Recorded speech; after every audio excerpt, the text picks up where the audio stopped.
Welcome back to the MLG 10K. Hey. I'm Mr. X, that's Benson. We just watched Optic Gaming against FaZe. Yep. Optic Gaming won, they will advance, and now we are actually going to jump into JustUs against TK. So TK took out Optic Nation. I can't, just as I was trying to praise them, man. Honestly, I think TP Online is just so, it's just tough for him, you know? It really is. So come LAN, I expect Optic Nation to have a good placement. I really do. I just think you can't judge these guys off what you see online. Yeah, you're in love with Optic Nation. I love I the love team, Optic man. Nation. They're all great guys. Proofy, awesome. fantastic guy. Teep, one of the nicest guys you'll ever meet. Karma, down to earth dude. And Embos, I mean, who doesn't love money? Oh, no, I mean, I'd want them to do the best that they can. I mean, those guys were all awesome. Yeah, I don't think anyone can not root for our Optic Nation. But regardless, they're out. They are. Bye-bye. Night-night. Sucks to suck. So TK is going to be moving on to play JustUs right now. JustUs we saw earlier in the day. Yep, Mochilla has won like half of these tournaments that have been hosted on this game. Yeah, like, he has so many pro points. Yeah, I mean, he's won like everything, but nobody really talks about him or whatever. But who is he again? So, I'm interested to see them play. I think Slacked is a very underrated player. He is. I haven't, on the other side of things, I haven't seen TK really at all. Honestly, since picking up Looney, they've looked really good. Yeah. But they're at that stage, I said this earlier to Puckett, where they're good, but they're not title contenders. They're not that level good. Yeah, right. But they're still good. They're better than they were, I feel. See, but they're just not. They peaked like Black Ops 2, right? They were getting like second, stuff like that. And I think at that point, they kind of like held on a bit too long to the same core guys. Like if you keep getting second like that long, like you can't be afraid to shake it up. And just, just a small change, just to change it. And to be honest, you have the most leverage making a roster change when you're winning and doing well. Well, I mean, they picked up Clay for an event. That didn't. That was more like a forced thing, I feel like. Yeah, it was. You're right. They ultimately finished second there as well. Goon liked the colors. Left because he liked the colors. He did. Then had a change of heart and came on back. Said, you know what, your colors aren't too bad.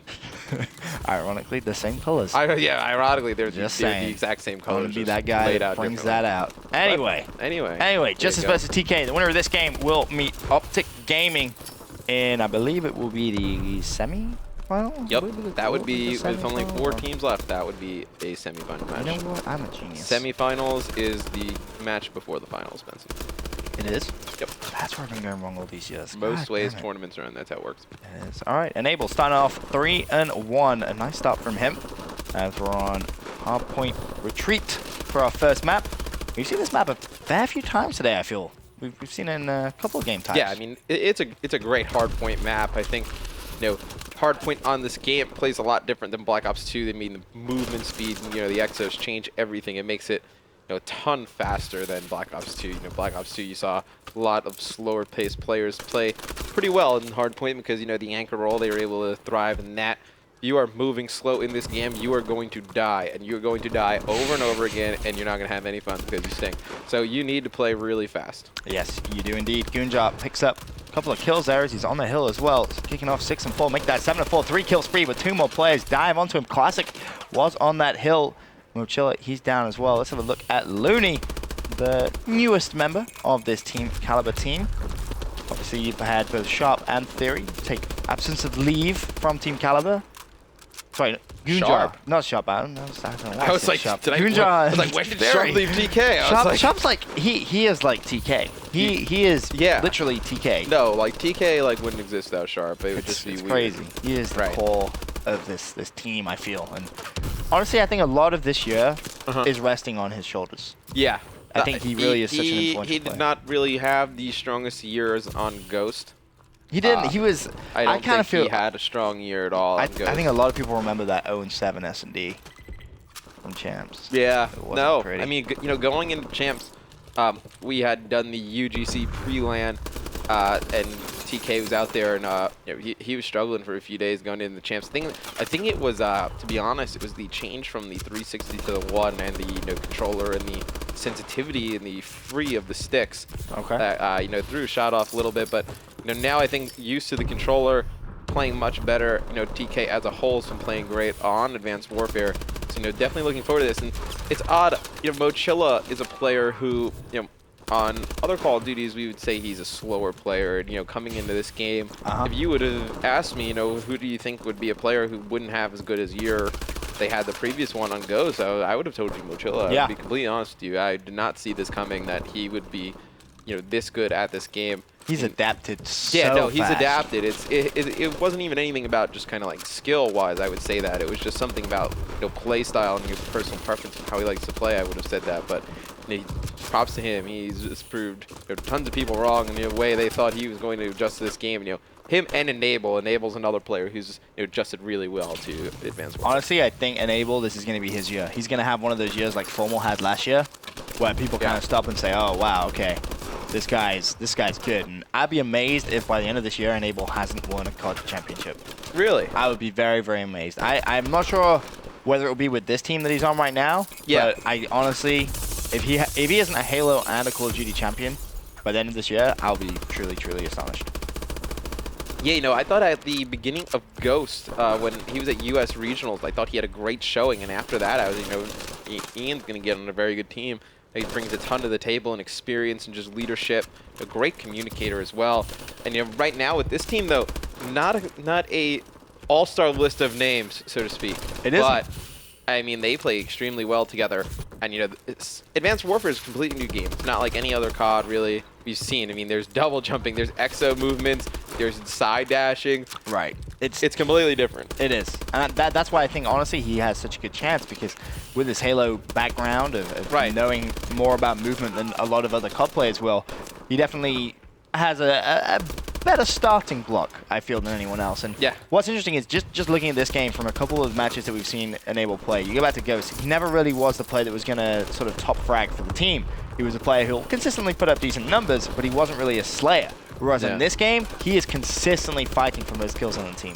Yeah, I mean, this game, I think it suits his style of play better. It suits just the way, you know, he can move and just play the game better than Ghost. I think Ghost was a very slow game, you know, not a ton of movement.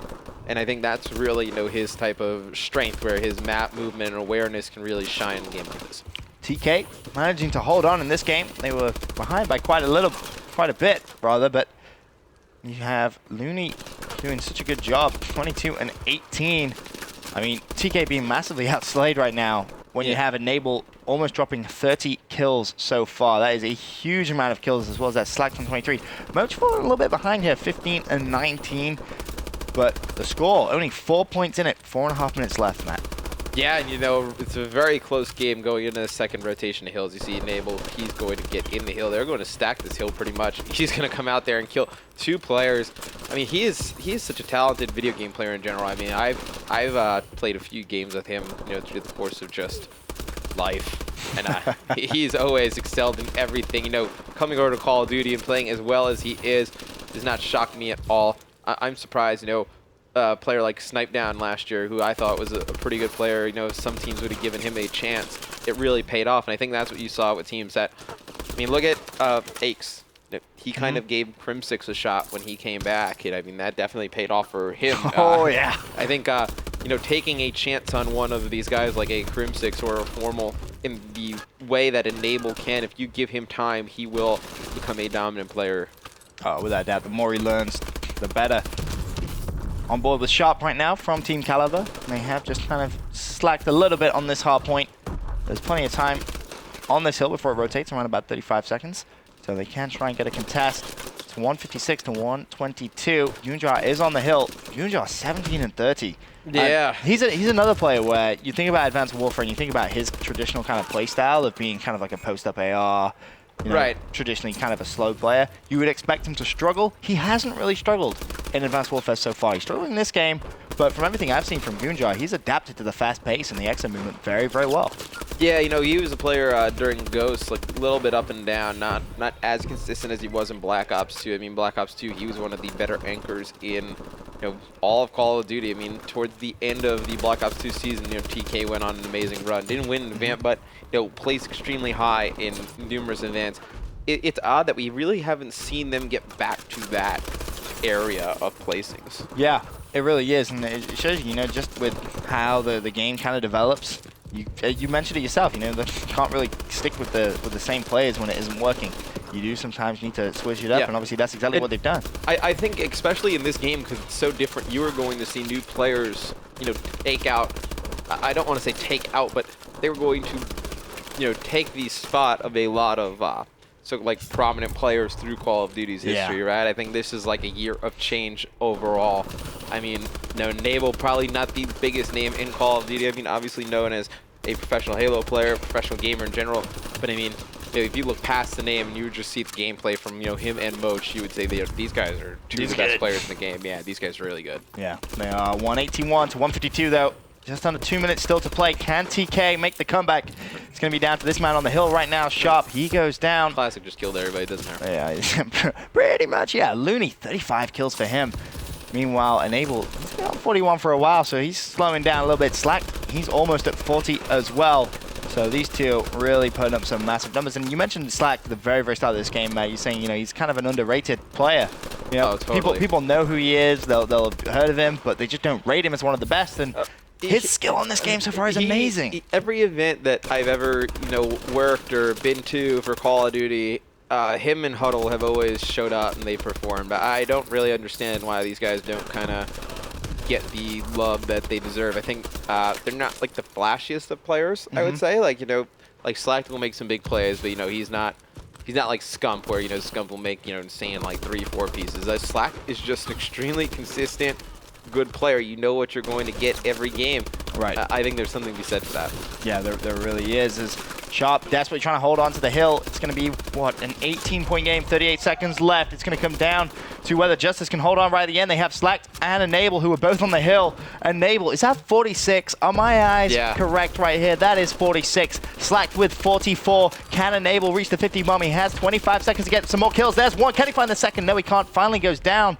And a phenomenal performance from this JustUs lineup. And honestly, if I'm the competition and I see this, I'm worried. They won the 2K yesterday, and they are playing so dominant. Enable for the 50 bomb. He gets it. Did he get it? He got it. Oh, that is just, that's crazy. We're seeing more and more 50 bombs. It's just ridiculous. The game is so fast. Yeah, you're like, wait, did he kill him? Did he kill him? There's so many kills on the map. It's like 50 is the new like 25 in Ghosts. Like it really is. It's amazing how that threshold is just increased by such a big amount.